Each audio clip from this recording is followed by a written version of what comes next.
लोग अक्सर सवाल पूछते हैं कि सर तुक्का कब मारें, तुक्का मारें कि ना मारें, और अगर मारें तुक्का तो कैसे मारें। ये 3 सवाल अक्सर आपके मन में आते हैं, और ये मन में कब आता है? जब एग्ज़ाम आप दे रहे होते हैं तब, जब आपको कोई क्वेश्चन नहीं आता है या फिर आंसर को लेकर के आप में दुविधा रहती है कि इसका क्या आंसर होना चाहिए। तो प्रश्न न आना 3 तरीके का होता है। एक तो ये होता है कि बहुत टाइम टेकन है, इसलिए आप उसको कर नहीं पा रहे हो, छोड़ रहे हो, थोड़ा-सा दिमाग ज़्यादा लग रहा है। लेकिन थोड़ा दिमाग पे जोर दोगे तो आ जाएगा। दूसरा कि आपको बिल्कुल ही नहीं आ रहा है, पढ़ा ही नहीं है आपने कभी। और तीसरा कि आपको एक से अधिक में कन्फ्यूज़न है।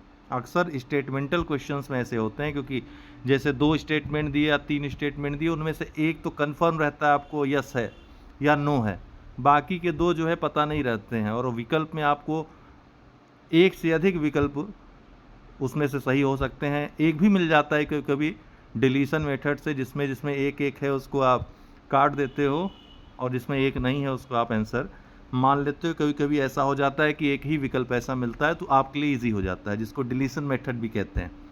वो हो गया तो अच्छा है, लेकिन अब चतुर हैं एग्जामिनर भी, क्वेश्चन पेपर बनाने वाले, वो मौका कम देते हैं आपको, लेकिन देते हैं। ऐसी बात नहीं कि मौका नहीं देते हैं, देते हैं। उस मौके को आपको भुनाना है। तो आइए हम बात करते हैं कि तुक्का काम करता है कि नहीं। तो तुक्का ज़रूर काम करता है। तुक्का अगर काम ना करता तो यूपीएससी प्रीलिम्स जो है ना, आधे से ज़्यादा तुक्के के बल पे ही होता है, क्योंकि 30 से 35 या 40 प्रश्नों में ही लोगों को कन्फर्मेशन रहती है कि ये सही है। इतना बहुत ज़्यादा मैंने बोल दिया, लेकिन इसके बाद की जो कहानी होती है, बाकी के जो 50 प्रश्न लगते हैं वो तुक्के पे ही लगते हैं।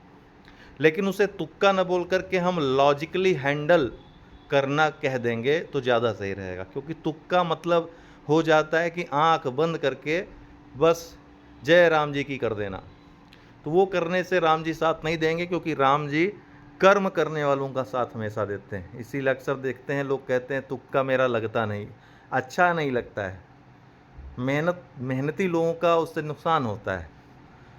अगर तुक्का आपका लगने लगेगा तब तो अन्याय हो जाएगा ना, जो लोग मेहनत करते हैं। तो तुक्का न कह करके हम इसको कहेंगे लॉजिकली हैंडल करना। किस तरीके से आप करें, कुछ हम यहाँ पे ट्रिक्स बताएंगे आप, जो यूपी पीएससी के पेपर में काम आते हैं। अर्थात जहाँ पे आपका 90 या 80% चांस रहेगा कि वो सही होगा ही होगा। क्या, अभी हम आपको बताएंगे। ठीक है, पिछले 10, 15, 20 वर्षों के पेपर अगर आप देखें तो आपको जो मैं कह रहा हूँ ऐसा आपको मिल भी जाएगा। तो तुक्का लगता है, लेकिन उसका लगेगा, उसका काम करेगा जिसने पढ़ाई की है अच्छे से, उसी का तुक्का काम करेगा। तो तुक्का मारने योग्य बनिए पहले। आप आंख बंद करके 150, 140 या 200 प्रश्न सॉल्व करना चाहते हैं तो भगवान ही मालिक है। अपवादिक रूप से, जादुई रूप से ही आप सेलेक्ट हो सकते हैं, अन्यथा नहीं। तो यूपी पीएससी आरओ का एग्ज़ाम जो कल है, आप सभी को बहुत शुभकामनाएं। बहुत मेहनत की है आपने, एकदम निश्चिंत रहिए। ऐसी नौबत ही नहीं आएगी तुक्का मारने की। मेहनत सबने की है, लेकिन कभी कभी बहुत ज़्यादा पढ़ लेने के बाद भी विश्वास, आत्मविश्वास नहीं जग पाता है, जब तक कि आपका प्रश्न पत्र आ ना जाए आपके सामने। तो तब तक के लिए आपको एक और प्रश्न, चूँकि पढ़ लिया है आपने, पर्याप्त पढ़ लिया है, रिवाइज भी हो रहा होगा, एक प्रश्न तुक्के पर हम यहाँ पे चर्चा करेंगे। हालांकि एक वीडियो में मैंने थोड़ी सी चर्चा की थी तुक्के की। तो यहाँ पर आपको मैं एक बात स्पष्ट कर दूं कि यदि आपके फर्स्ट राउंड में जीएस में 90 क्वेश्चन हो रहे हैं, और जीएस और हिंदी मिलाकर 140 प्लस आप जा रहे हो, तुक्का पुक्का मत मारिएगा। ठीक है, तुक्का मत मारिएगा, ऐसी स्थिति में बिल्कुल भी मत मारिएगा। अब पेपर कैसा रहेगा, अभी आपने पीवाईक्यू लगाए होंगे, तो पेपर का स्तर आपको समझ में आ जाएगा। जो कुछ आपने पढ़ा है लगभग लगभग वही सब ने पढ़ा है। सारे मटेरियल सबके मार्केट में मौजूद हैं। कुछ के बहुत ज़्यादा हैं, वो ख़त्म नहीं हो सकते हैं। कुछ के बहुत कम है जो अपर्याप्त हैं, और कुछ के पर्याप्त हैं। तो आपकी पहुंच से बहुत सारे लोगों की, आपके तो पहुंच में हैं, क्योंकि हमने प्रयास किया है आप तक पहुंचाने का, जहां तक मेरी पहुंच है। लेकिन सब नहीं पहुंच पाते हैं। पर्याप्त मटेरियल जितना आप पढ़ करके उसको डाइजेस्ट कर सकते हैं। खाना तो अच्छा है, खूब ढेर सारा पकवान बन जाए, 56 प्रकार के भोग बन जाएं, लेकिन 56 प्रकार के भोग आप खा नहीं सकते हो। तो जितना पचा सकते हो और जितने में आपका स्वास्थ्य बना रहे उतना ही पर्याप्त। यही चीज़ पढ़ाई के साथ भी होती है। ज्ञान उतना ही सही जो आपको कामयाब बनाए। ज़्यादा ज्ञान ज़्यादा कन्फ्यूज़न पैदा करता है, और ज़्यादा गूढ़ नॉलेज लेंगे तो यहाँ पर एग्ज़ाम में वो काम ना आकर के आपके विपरीत भी हो जाता है कहीं कहीं। इसलिए टू द पॉइंट पढ़ने के लिए कहा जाता है। आज की जो पढ़ाई है स्मार्ट स्टडी पे बेस्ड हो गई है। ठीक, मेंस में भी आप क्वेश्चन सॉल्व करते हो, आपको निर्धारित वर्ड लिमिट में ही आंसर करना होता है।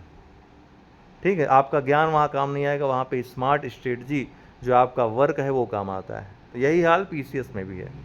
तो प्रीलिम्स का जब पेपर आप सॉल्व कर रहे हो, आरओ का सॉल्व कर रहे हो, तो सबसे पहले आप हिंदी का पेपर सॉल्व कर लेना। अभी से आपको बता दे रहे हैं, हिंदी बहुत आसान आती है, इस बार भी आसान ही आएगी, इतना लोड लेने की जरूरत नहीं है। जो टेस्ट वगैरह में तमाम ढूंढ ढाड़ के डिक्शनरी से ले आए हैं उठा करके कि इसको आपको टफ बता देते हैं, आप थोड़ा सा नहीं, डरने की ज़रूरत नहीं है। हिंदी शब्दकोश में ऐसे ऐसे शब्द हैं ना कि आप उसका उच्चारण भी नहीं कर पाओगे, उसका आंसर करना दूर की बात है।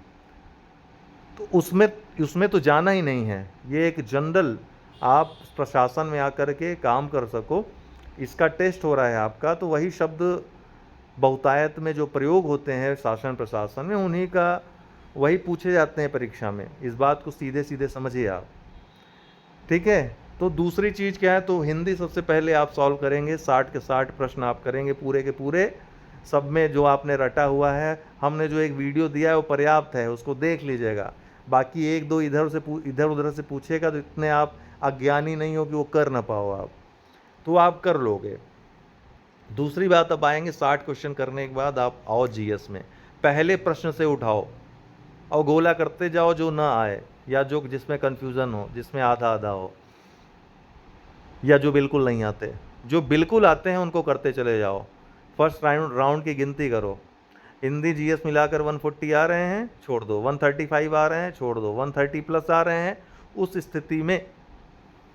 उस स्थिति में आपको क्या करना है, 130 से 135 के बीच हैं या उसके नीचे हैं, तब आपको वहाँ पर जो प्रश्न आपने गोले किए थे वहाँ पे जाना है। 150 कर लिए, 160 कर लिए, 200 में 200 कर लिए आपने, सारे प्रश्न आपको आ रहे हैं, एग्जैक्टली आ रहे हैं, तो ये तो अच्छी बात है। तो ऐसा थोड़ी अपने आप को बांध देना है कि नहीं सर ने बताया या हम टारगेट लेकर आए थे कि हम 200 में 140 ही सही करना है हमको, उसके आगे सही करेंगे तो फिर पाप हो जाएगा। नहीं, जितना आ रहा है, कन्फर्म आपको आ रहे हैं तो 200 में 200 करिए, लेकिन ऐसा होगा नहीं, ऐसा नहीं होगा।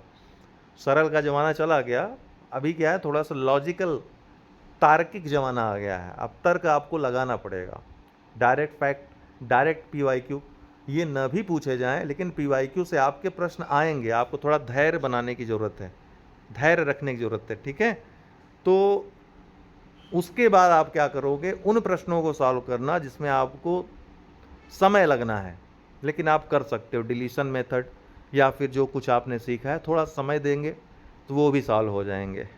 सेकेंड राउंड में जो कठिन दिख रहे प्रश्न होंगे, जिसमें थोड़ा समय लगेगा, टाइम टेकन होंगे, उनको आप टैकल करो, उनको सॉल्व करो। मान लो आपका 70 पहले राउंड में, 65 हुआ था, मान लो 20 और हो गए आपके सेकेंड राउंड में। ऐसे क्वेश्चन हो गए जिसमें आपने थोड़ा टाइम लिया लेकिन वो हो गए, तो 65-20 कितना हो गया, 75 हो गया। 75 कन्फर्म हो गए आपके। अब आप 75 इधर हो गए, 55 अगर उधर हो गए तो कितने हुए, 130 आप होके हो गए हैं। अब आप आइए 50-50 वाले प्रश्नों में। अब 50-50 वाले प्रश्नों में ट्रिक्स कुछ हैं। जैसे पहली ट्रिक तो ये है दोस्तों कि नन ऑफ दीज अगर ऑप्शन रहेगा, नन ऑफ दीज अगर ऑप्शन रहेगा तो आयोग में 99% चांस रहते हैं कि नन ऑफ दीज ये ऑप्शन सही नहीं होता है, मतलब इसको आप नहीं सही करोगे। अगर तुक्का लगाना होगा जहाँ पे, नन ऑफ दीज आप नहीं करोगे। बोथ ऑफ देम या ऑल राइट, इसके 99% चांसेस होते हैं सही होने के। तो ऐसा प्रश्न जिसमें आपको तुक्का लगाना है और ये दोनों विकल्प हैं आपके पास, तो नन ऑफ दीज आप मत लगाना। ऑल ऑफ देम या बोथ राइट ये लगा देना। कब? जब आपको तुक्का लगाना ही लगाना है। और तुक्का कब लगाना है मैंने आपको बता दिया। जैसे आपको उदाहरण मैं दे रहा हूँ, एक दो स्टेटमेंट दिए हैं, उनमें से एक आपको आ रहा है, दूसरे के बारे में नहीं पता है। तो दूसरे के बारे में अगर नहीं पता है, थोड़ा सोचिए, थोड़ा लॉजिक लगाइए, थोड़ा रिलेट करिए घटनाओं से जो आपने पढ़ी हैं। कहीं ना कहीं वो मुद्दा जाके सॉल्व होगा। जैसे मोदी जी का कहीं जाने का डेट दे दिया, मॉरिशस मार्च में गए थे, उस 16 मार्च के आसपास शायद गए थे, याद नहीं आ रहा अभी मेरे को। तो अगर वहाँ पर गए थे तो कहीं और पे उसी डेट पे उद्घाटन नहीं करेंगे, वो मॉरिशस में ही रहेंगे। तो ऐसी डेट पे कहीं अगर उद्घाटन कर रहे हैं भारत में या कहीं और विदेश में, और वो डेट वहाँ की दे रहा है, तो आप समझ लो गलत हो जाएगा। तो थोड़ा लॉजिकली हैंडल करने का प्रयास करना, न पहुँच पाना तो उसको सही मान लेना, आप बोथ राइट कर देना। 99% चांसेस होंगे उसके सही होने के। नन ऑफ दीज आप मत करिएगा ऐसी कंडीशन में, 50-50 वाले में। और ज़्यादातर मोस्ट कंडीशंस ऐसी रहूँगी जहाँ पे नन ऑफ दीज अगर रहेगा तो वो आंसर नहीं होता है। आयोग के पिछले 10-20 सालों के आप पेपर उठाकर देख लो, तो आप समझिए इस चीज़ पे आप काम करिएगा तुक्का लगाने की स्थिति में। ठीक है। इसी तरीके से जैसे कोई 4 विकल्प दिए हैं और आपको बिल्कुल ही नहीं आ रहा है, कोई फैक्चुअल प्रश्न पूछा है, वन लाइनर टाइप के क्वेश्चंस में ऐसा होता है। 4 विकल्प दिए हैं, 1 2 3 4 ABCD दिए हैं, ठीक। और इसमें कोई ऐसा विकल्प है जिसमें ब्रैकेट में उसकी दूसरी मीनिंग भी दे रखा है, या इंग्लिश मीनिंग भी रखा है उसने हिंदी के साथ, या कुछ उसके बारे में बता रखा है ब्रैकेट में, या थोड़ा सा लंबा नाम है, अटपटा सा नाम है। तो ऐसी कंडीशन में जब आपको तुक्का लगाना हो तो आप इसी को तुक्का लगाइए, इसी को सही करिएगा। तो दिमाग अपना खोल के रखिएगा, दिमाग अपना खोल के रखना है आपको। ऐसा नहीं है कि बहुत सारे लोग हम देख रहे हैं वीडियो बना रहे हैं कि ए कर देना, बी कर देना, ऐसा मत करना आप। ये चीज़ें आप कर सकते हो, यहाँ पे आप चांस ले सकते हो थोड़ा सा दिमाग लगा करके, और उसमें भी थोड़ा थिंकिंग प्रोसेस का अपने इस्तेमाल करके, थोड़ा लॉजिक लगा करके। जब न पहुंच पाना, एकदम अंधकार में आ जाना, तब तुक्का लगाना। और तुक्का लगाना तो ये 2-3 चीज़ें, ज़्यादा नहीं है, ज़्यादा हो जाएंगे तो फिर पूरा खुल जाएगा, फिर प्रश्न पत्र ही तब तुक्का ही लगाएंगे, आप पढ़ेंगे नहीं। यही 2-3 चीज़ें हैं जो आपके तुक्के में काम देती हैं। ठीक है। तो फिलहाल इससे ज़्यादा तुक्के के बारे में बात करना सही नहीं है, क्योंकि तुक्का एक नेगेटिव चीज़ है, और नेगेटिव चीज़ आपके एग्ज़ाम में भी है, 1/3 नेगेटिव मार्किंग है। यहाँ पे नेगेटिव और नेगेटिव पॉजिटिव नहीं होता है, ध्यान रखिएगा। यहाँ नेगेटिव नेगेटिव जुड़ जाता है, समझ रहे हैं ना। यहाँ इनटू नहीं होता, यहाँ नेगेटिव प्लस नेगेटिव होता है। तो नेगेटिव प्लस नेगेटिव होगा तो क्या होगा, नेगेटिव ही आएगा। नेगेटिव इंटू नेगेटिव होगा तब पॉजिटिव आएगा। तो यहाँ पर एग्ज़ाम में नेगेटिव मार्किंग है, 1/3 नेगेटिव मार्किंग है, बहुत ज़्यादा रिस्क आप ले नहीं सकते हो। और 140-150 इधर जा रहे हो तो आप कितना भी रिस्क ले लो, आपको उतना नुकसान होगा नहीं। कल हमने कैलकुलेट करके बताया था, जैसे 160 है आपका, तो बाकी के 40 में रिस्क लेने में दिक्कत नहीं है। 150-140 करने का मतलब आपकी स्थिति ऐसी है कि आप लॉजिकली हैंडल कर सकते हो। बाकी के 40 अगर करोगे तो उसमें 10-15 अगर सही हो जाएंगे तो भी आप फ़ायदे में रहोगे। अगर 35-30 गलत भी हो जाते हैं और 10 सही भी हो जाते हैं तो भी आपका नुकसान नहीं होगा उसमें। ठीक है। और इन सब लॉजिक्स का जो हमने आपको बताया, इसका प्रयोग करेंगे तो आपका और फ़ायदा हो जाएगा। बाकी कल के लिए बहुत बहुत शुभकामनाएं आपको, और बिल्कुल चिंता मत करिए। आपने पढ़ाई जो की है, जो कुछ पढ़ा है वही आएगा एग्ज़ाम में। ये मैं लिख कर दे रहा हूँ आपको, जो कुछ आपने पढ़ा है, जो कुछ भी, वही आएगा आपके एग्ज़ाम में, टू द पॉइंट। जो क्लासेस आपको मिली हैं, जो PDF आपको दिए गए हैं हमारे द्वारा, वही आपको मिलेगा। और इसके बाद फिर एग्ज़ाम होकर आइए, फिर RO मेंस में लगते हैं। और एक बार फिर से मुझे विश्वास है कि हर बार की तरह, पिछली बार की तरह, टॉपर हमारे यहाँ से ही होगा। मैक्सिमम सिलेक्शन देने का हमेशा प्रयास हमारे जेहो स्टडी का रहता है। एक शुभ संकल्प के साथ हम आगे बढ़ते हैं, और निश्चित रूप से आप सभी लोग सफल होंगे। प्रीलिम्स भी आपका अच्छा होगा, फिर मेंस भी अच्छा होगा। इसमें इंटरव्यू है नहीं, बहुत आसानी से आप विदिन 6 मंथ सब कुछ हो जाना है। 6 महीने के अंदर आपका मेंस और उसका रिजल्ट भी आ जाना है। 6 से 7 महीने इससे ज़्यादा नहीं लगेगा, क्योंकि इसको लेकर बहुत सीरियस है गवर्नमेंट, इसको कंप्लीट करवाना चाहती है। तो आप लोगों के लिए बेहतर अवसर है, इस अवसर से डरना नहीं है, इसको गले लगाने के लिए आगे बढ़ना है। उत्सव की तरह एग्ज़ाम में शामिल हों, दिमाग को खुला रख करके जाएं। थोड़ा एनर्जी के लिए रिवाइटल वगैरह ले लीजिए, ताकि थके ना आप लोग, एग्ज़ाम अच्छे से दीजिए। बहुत बहुत शुभकामनाएं आपको।